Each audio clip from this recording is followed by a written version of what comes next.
Kumusta mga kaboxing? Ito ang Boxingero TV channel. Naoya the Monster Inoue versus TJ the Power Doheny ng Ireland. Ang laban para sa undisputed super bantamweight crown.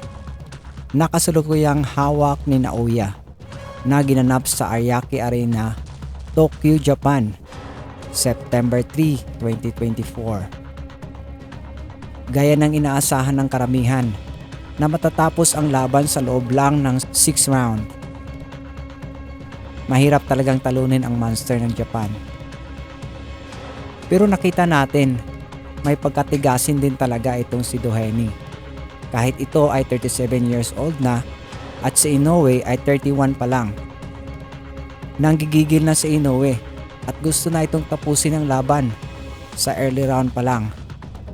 Pero hirap din siyang pabagsakin ito. Ito ang unang talo niya via technical knockout. Sa hindi inaasahan, nagkaroon ng injury sa likuran si Doheny sa 6th round. Nag-cramps. Sabi ng iba, nirayuma na si Tatang dahil matanda na ito.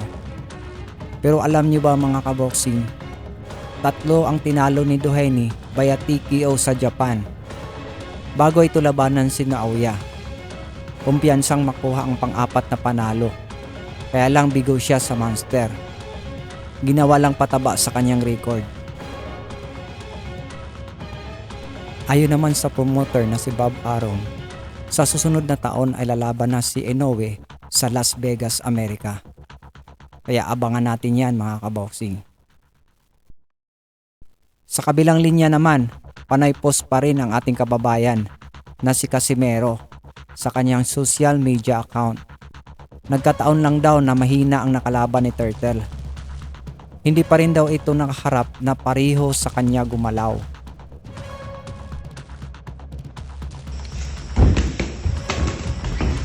Ay, Fernando po eh.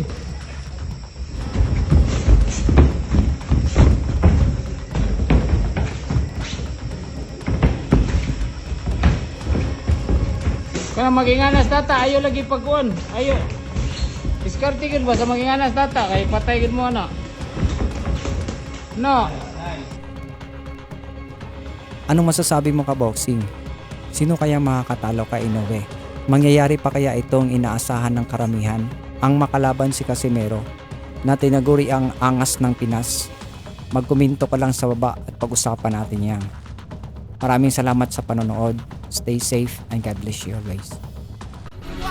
Wala nang pagkakit sa puso mo kung siya ang maghahari. Sigurado at agutot mo sa kanya. Hindi ka hiniwalay. Hindi ka nag-ialay. Ang buhay di ka magsisisi. Panalo ka.